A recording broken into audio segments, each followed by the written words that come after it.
welcome to this deep dive. You know, whenever we sit down to build like a fantasy sports roster or even just fire up a football video game, there's this irresistible urge to just sort by the biggest numbers. Oh, definitely. It's just human nature at this point. Right, like you see a quarterback throwing for near record yardage or a team that's consistently dropping, 70 points a game. And you just think, okay, I found the cheat code. Exactly. I mean, the logic seems bulletproof. You acquire the most overwhelming statistical force and you're just going to steamroll the competition. It is a totally natural psychological trap, really. Yeah. We gravitate toward massive offensive production because it gives us this illusion of, well, absolute certainty. Yeah. In a game that's basically defined by chaos, high volume scoring feels like a mathematical guarantee that you're going to win. But, and this is why we're here today, we're looking at a hyper-detailed, fully realized college football playoff bracket prediction, and it completely shatters that illusion. It really does. It flips the whole script. We're tracking this simulated tournament from the very first round all the way to the national championship. And our mission for you listening today is to really deconstruct the actual mechanisms of victory here. Right, like how are these games actually being won on the field? Yes. We want to pinpoint the specific impact players who dictate the outcomes and really distill the ultimate formula a team needs to win it all. Because if this analysis proves anything, it's that raw talent and jaw-dropping statistics do not automatically equal championship. No, they really don't. In a playoff ecosystem, survival comes down entirely to style clashes and structural matchups. So true. This prediction model serves as this remarkably thorough case study in team identity. We aren't just looking at who generates more yards, we're examining the structural DNA of these programs. And the bracket gives us this huge collision of philosophies, right? Everything from boomer bust wildcards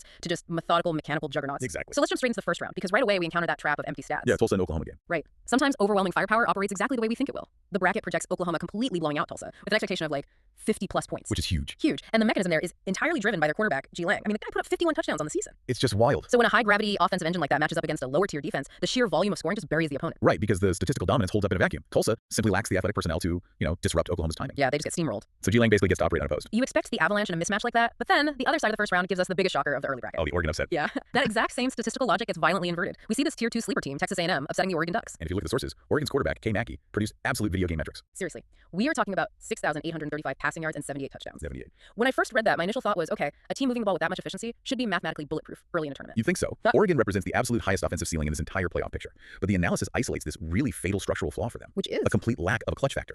They generate massive production against lesser opponents in these heavily controlled environments. But they lack the fortitude to function when the script breaks down. It makes me think of like a highly sensitive piece of technology or a flashy sports car. Right, yeah. Oregon is this pristine laboratory environment. If all the variables are controlled, clean pockets, perfect weather, predictable defenses, they give you record-breaking output. But Texas A&M is a real-world field stress test. Exactly. The sources highlight that A&M played the hardest schedule in the country. They are completely accustomed to mud, chaos, broken plays. They live in it. Yeah, so A&M wins this matchup simply because their quarterback-receiver connection, C-Cave, who threw for over 4,000 yards, hitting D-Car, they don't panic when the laboratory glass breaks. They just drag Oregon out of the clean room and into a dogfight. A dogfight Oregon is not ready for. Texas A&M essentially forces a localized chaotic event. The mechanism of their victory isn't outscoring Oregon in a pure shootout.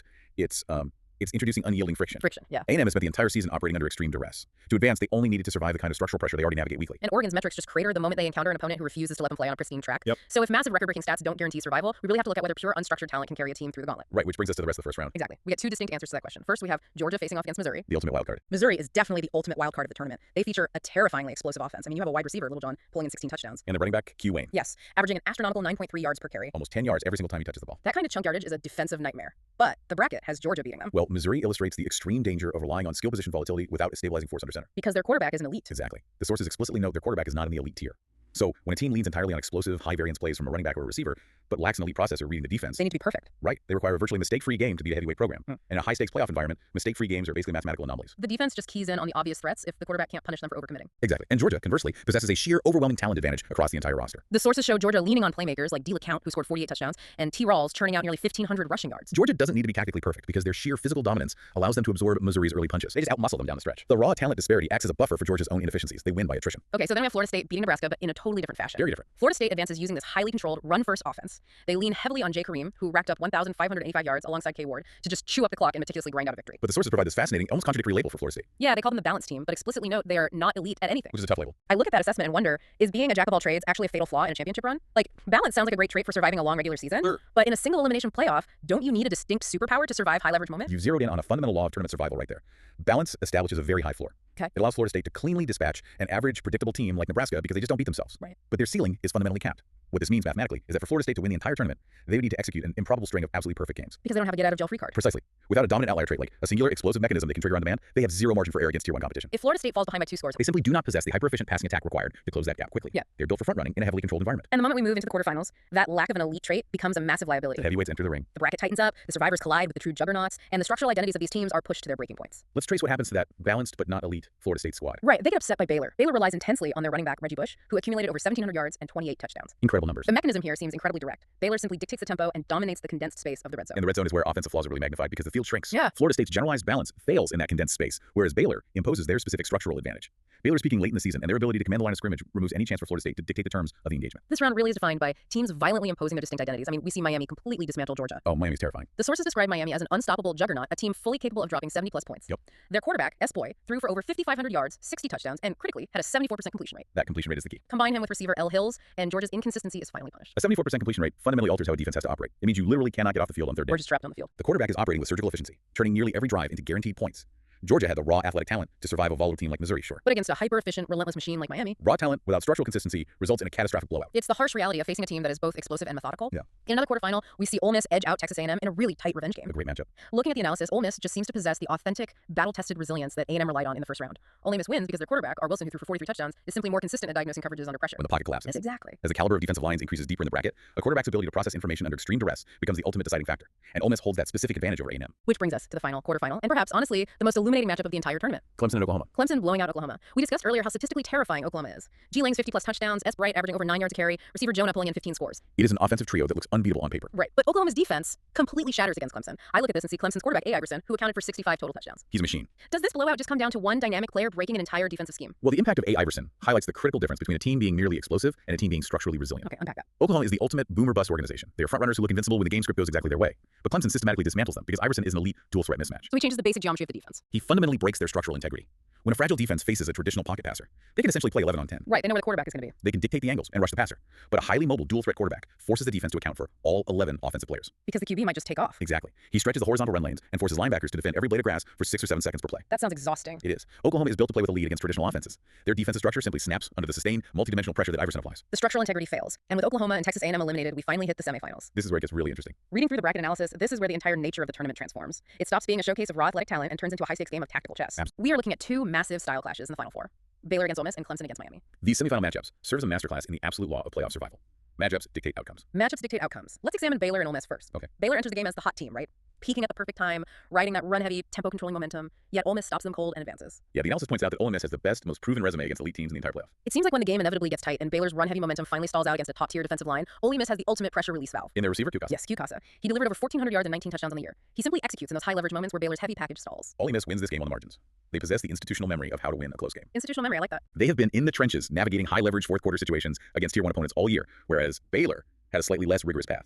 That battle-tested history pushes Ole Miss into the national championship. Which sets up the other semifinal, Clemson against Miami. Oh, this one is fascinating. Miami, as we established, has the absolute highest ceiling in the tournament. They are dropping 70 points on people with surgical precision, but Clemson wins. They hand Miami their only fatal matchup problem. This feels like the ultimate contrast in strategic philosophies. How does a team effectively neutralize a 70-point offensive juggernaut? It's like a classic boxing match. Right, or my mind goes immediately to a hostile corporate takeover. Oh, how so? Clemson didn't try to out-earn Miami on the scoreboard. They just bought up all the voting shares, which in this case is the game clock. You can be a billion-dollar company, but if you don't have board seats, you have absolutely no power to execute your vision. That analogy perfectly visualizes the mechanism on the field.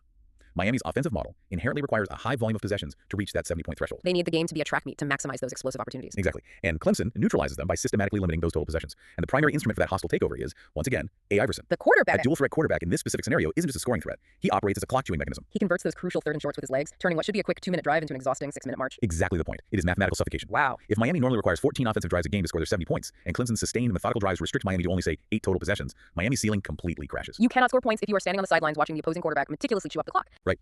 Clemson absolutely refuses to run with them. They force Miami into a slow, grueling physical grind. It's brilliant. The heavy hitters and the pure stat machines are entirely removed from the board. Yep, all gone. The dust settles, and we are left with the two most balanced, battle-tested teams for the national championship. Clemson versus Ole Miss. The complete, proven program matching up against the ultimate tactical adapter. And the sources pose the ultimate question for this final game.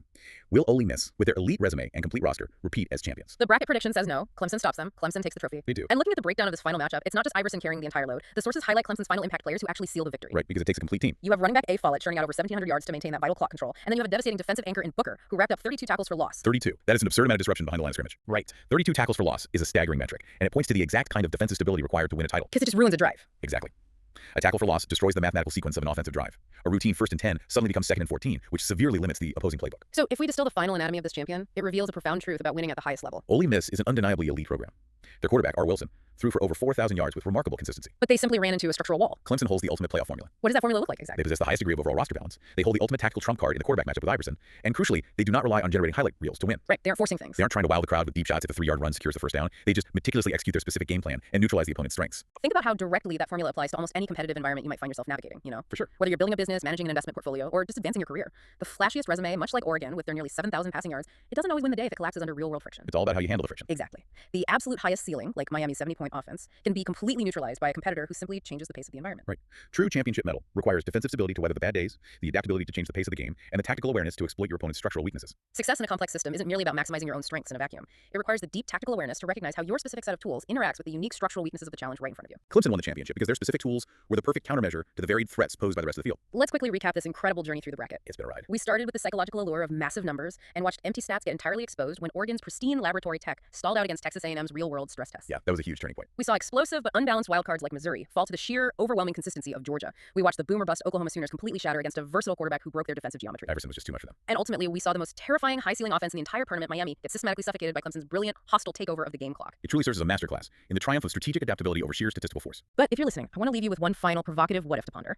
Something that builds on everything we've just discussed about the inherent fragility of a playoff ecosystem. Oh, I like where this is going. The sources were explicitly clear that Miami had the highest ceiling in the entire tournament, and that their one single fatal flaw was matching up against Clemson's specific style of play. Right, that clock control strategy. So think about this. What if the bracket had shaken out just slightly differently? If Baylor or Ole Miss had managed to upset Clemson before the semifinals, would anyone else in this entire field have possessed the specific structural tools to stop Miami's 70-point juggernaut in the national championship? Oh, wow. That is a great question. Did Clemson essentially win the title for themselves while simultaneously saving the rest of the bracket from a historic, uncontrollable blowout? It is a fascinating ripple effect to consider. The entire outcome of a championship often hinges on a single, unseen variable being removed from the board. It definitely makes you look at those fantasy stats a little differently the next time you're building a roster.